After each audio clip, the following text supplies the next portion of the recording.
Hello, everyone. Welcome back to another Truth Talk. Today, I am here with Christy Wolf. Welcome, Christy.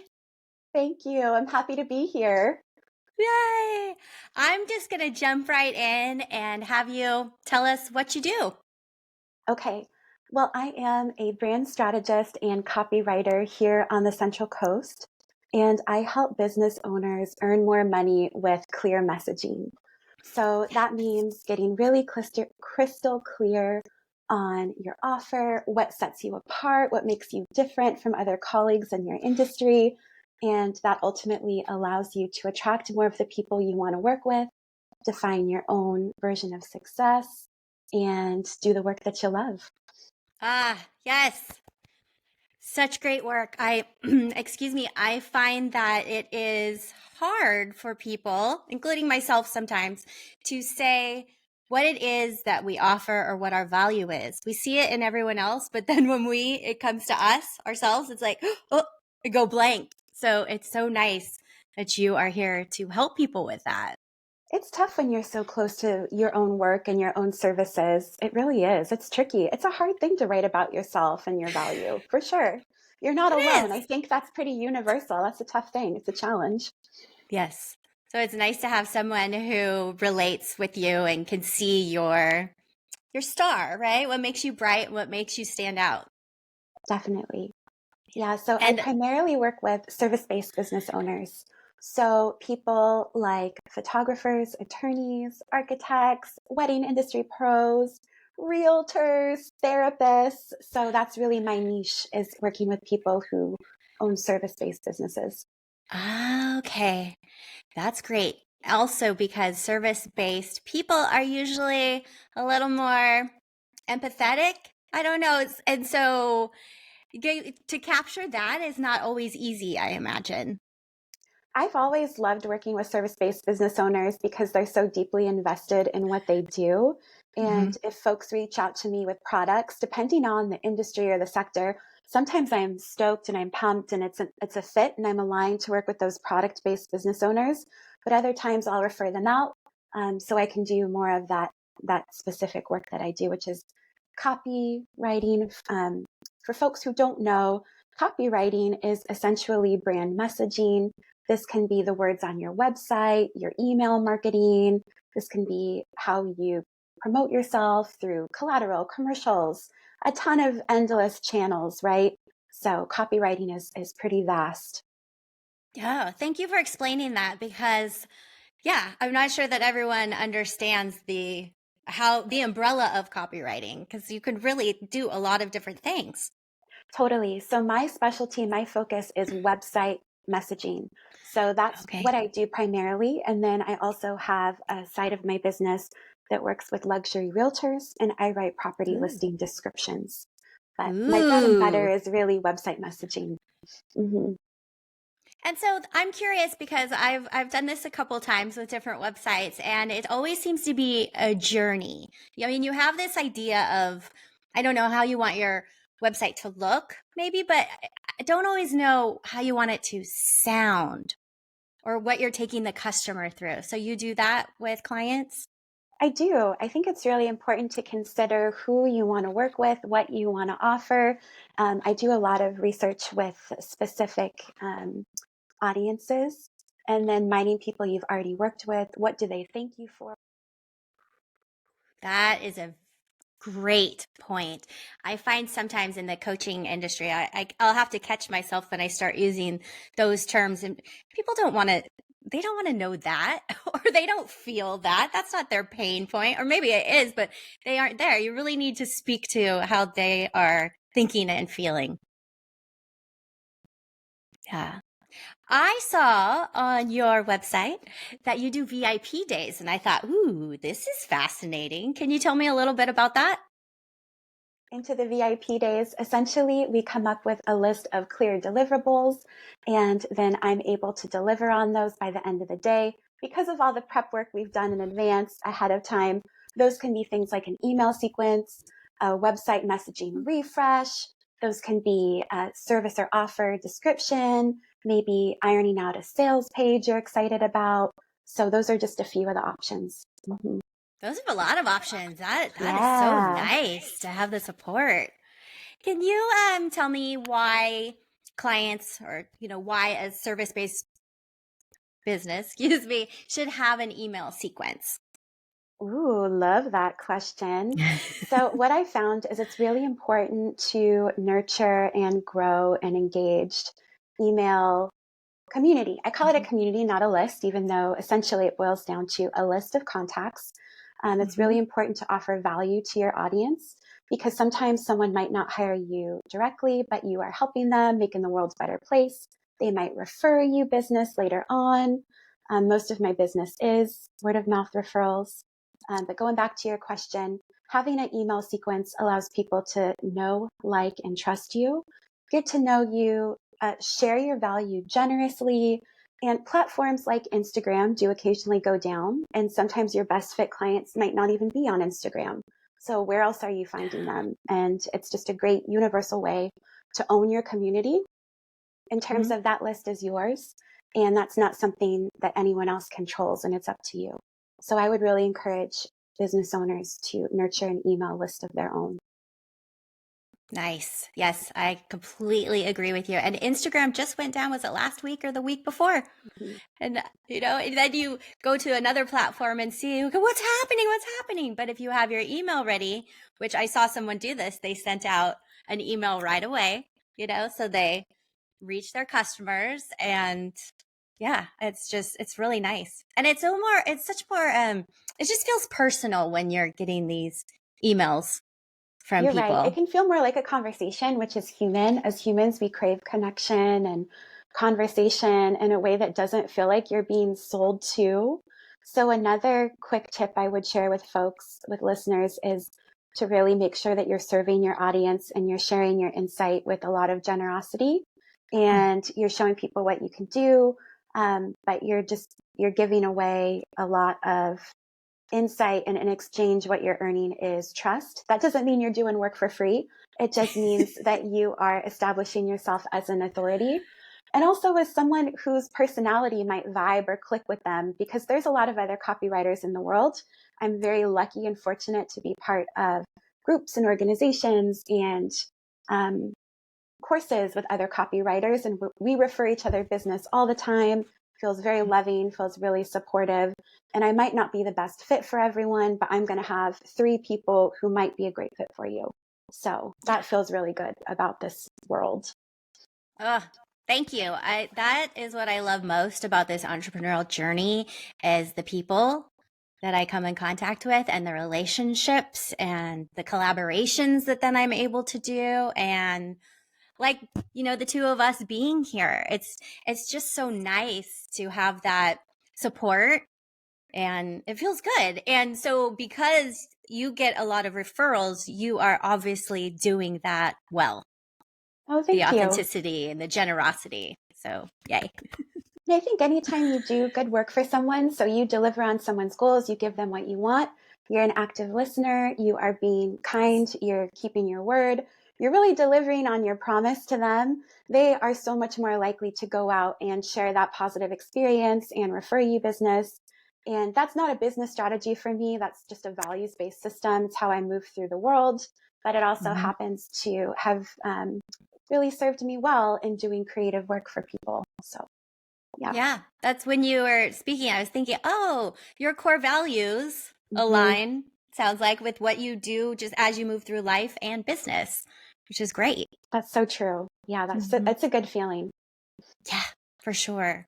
So, as you move on your journey as well, have you had any challenges that you've come up against? Oh, what an awesome question. So I noodled this over. You had shared that you might ask this question, and I was like, oh, there's so many challenges.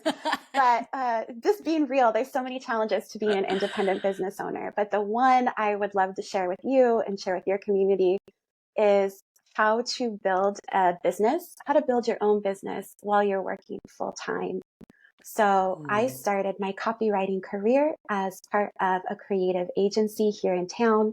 I'm so fortunate, so lucky to have learned a ton from this incredible group of people. After working together for a number of years, completing countless brand message strategies, countless projects, something shifted. And I decided that I wanted to be more in control over the clients and industries that I served, that I worked with, but also more in control of my time, my freedom, my flexibility. So I decided to start my own business while I was working full time. And that was intense. It was hard. I mean, you got to do the hard work. There's no skipping. There's no skipping the hard work. You got to go through it. So while I was working full time, I was creating educational content, nurturing, growing an email list, developing offers, learning by doing who I do and don't want to serve, who I do and don't want to work with, what offers did well, what offers, didn't do great, why, learning from those, collecting testimonials, creating case studies. I mean, it's a ton of work. It's so much work. But I did that work while I had the safety and security of a full-time job. There's sacrifices with that, right? I'm a morning person. I naturally wake up very early in the morning. So I was doing work before I would go to my agency job. And then after my agency job, at that time, I was also volunteering with a creative group, and I was contributing to Edible Slow magazine, which is a fabulous magazine. I hope everybody reads. It's really cool.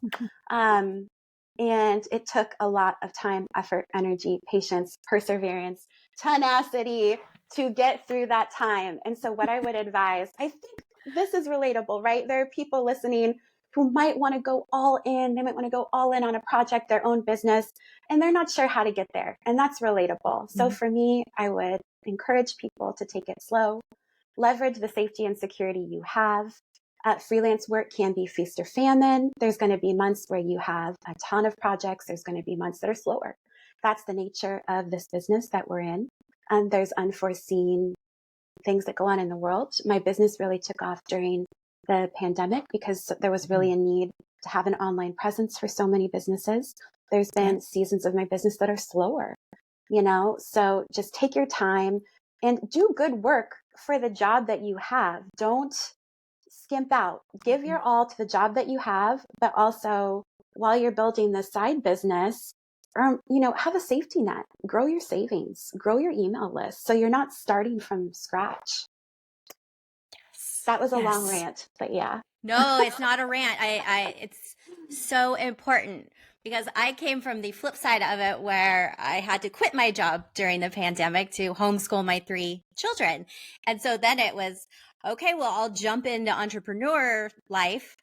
And it would have been nice in hindsight to have still had the safety of a consistent paycheck, right? I'm not going to lie, because as you're going up and down, you have that to know, like, it almost makes you more creative, I think, when you're not in that survival mode in the beginning. Yes. That's such a true observation. Big time. Yeah. It gave me a lot more confidence too, starting with a safety net. Because there's going to be things that we can't predict and none of us have a crystal ball. But I'm so glad that I worked hard at both things and put in that time so that when I did start my own business, this was 6 or 7 years ago, I felt more prepared because I had done all this work. And then if you can, really try to find a friend who works for themselves, has gone through this process. For me, that was Kendra Aronson. You might know her as the author of the Slow Farmers Market Cookbook. She's a fabulous food stylist, photographer. She's incredible writer, very gifted, creative gal. And she was a great cheerleader for me during that time, knowing that I was really just hustling my buns off. And it's really nice when you have a friend like that who gets it. Because sometimes if you don't work with someone in the entrepreneurial space, they can be loving listeners, but they might not be able to really get it the way that someone who's been there can. So that makes such a big difference. When you have somebody that's rooting for you, that really helps. Yes, I agree with that 1,000%. I was just telling a client the other day, you need an accountability buddy outside of me coaching you, just someone that you can riff with and just have that, just have that kind of informal support. Not that I'm super formal, obviously, but just, just knowing you can text someone at 5 a.m. and say, blah, blah, blah, blah, blah, blah. And I get it. I understand. Yeah, that's nice. And so for those of you who don't know, Christy and I are both in San Luis Obispo County. So yes, we know some of the same people. And like you said, the Edible Slow, great magazine. And yes, I don't with Anna. contribute to them. I don't contribute to them now, but I did years ago when I was still at the agency, and I just can't say enough great things about the magazine. But Yes. yeah. I so look forward to going through and seeing Anna's illustrations and reading all the articles. And yes, yeah, super good. Yeah. So we live in a beautiful area. There are so many things to do. We're not far from the beach. So, random question, what do you do when you aren't working? Ooh. I mean, Bob Jones Trail is fun. I like to walk Bob Jones Trail with girlfriends and then have um, John Daly at Mulligan's. For those of you Huh? who don't know, a John Daly is a dirty Arnold Palmer. Oh. It's delicious. It's a tasty, refreshing treat. And then we walk back and we've got some cute dogs with us and might hit the Mm-hmm. beach. And I'm a huge reader. I love our local library. I go to the Arroyo Grande Library here on the Central Coast. And yeah, I love to read, Yes. love to spend time with friends, Very dogs, nice. books, Dogs. friends, dogs. I mean, What more do you need? it's a good life. So, okay, I am a huge fan of Arnold Palmer's, especially Mm-hmm. like kind of in the early afternoon if I'm feeling a dip. So, this John Daly has me intrigued. Yes, it's an adult Arnold Palmer. Yeah. Yeah. Okay. I like that. And I love that you bring up libraries because such a great free resource for all communities, right? For many reasons, for books, to use computers, to get help Yes. with. There's so many resources. Yes, I'm always Our encouraging people to go to libraries. Oh, heck yeah. I mean, it's so neat. At the AG Library, they even give out native wildflower seeds. You can Oh, do so many cool things at the library. And if there's not a book you want, you can request it and they'll have it sent. And yeah, it's a neat part yeah. of our community. Mm-hmm. And I use the online app Libby to do all my reading, which my eye doctor is not happy about because I'm reading on my phone. But I just love that I can get all these free books and have them lined up and waiting. I'm a book Oh nerd. yeah. Oh yeah. We'll have to, okay, well, we'll off channel and we'll get some book recs going. There we go. Yes. Love it. So, Christy, what one piece of advice would you give entrepreneurs? Oh my gosh. I want to look I at my know. notes. Okay. Okay, there's so many, but I'll start with niche down, right? So Mm. if you're thinking about really owning a space, becoming an authority, an expert, a leader in a space, I want you to ask yourself some questions. And these are some of the questions that I developed. So where do my skills meet a need? Which projects feel rewarding? Who do I love working with? Why do my favorite clients contact me? So why are Mm. people reaching out to you, right? That's going to really inform and inspire this big question for you. When do you feel the most confident? And then what comes easily or naturally to you that doesn't feel like work? And those are some questions that have really helped me shape offers. And what led me to website copy for this very specific service-based industry. Yeah. Yeah, you did niche down, and that's great because people see you, they read you, on Instagram or your website, and they know this is who she works with, this is what she does. Oh, and I need that. Yeah. That is great. So, where can people find you? People can find me at christycopywriting.com, which is my website. Also on Instagram at Christy Copywriting. My name is spelled Christy. I love to get to know new people, so please don't be afraid to say hi. If you pop on my email list, which you can join on my website or Instagram, you're going to find free resources. You're going to find some helpful tips. And I would love to show up in your inbox. That's a fun place to be. So, yeah. Yeah, thank you. You have such a good energy, and I'm sure it comes through in this video also. But anyone who needs a copywriter, check out Christy. She can help you. And oh, I had to mention that I love your tagline. And so I just want to read it for everyone. You work hard, your words can too. Oh, I thank you like very that. much. I appreciate it. Yeah.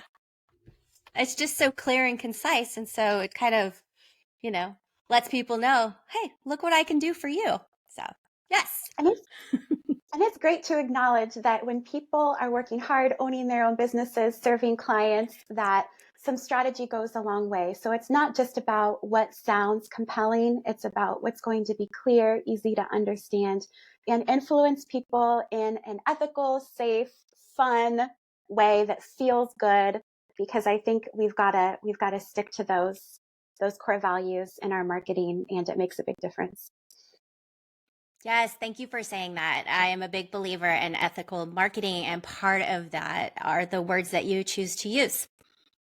Thank you for joining me today. It's lovely talking to you. And if anyone needs a copywriter, you know where to find her. Go find Christy and she will help you. I have no doubt. Thank you all for being here.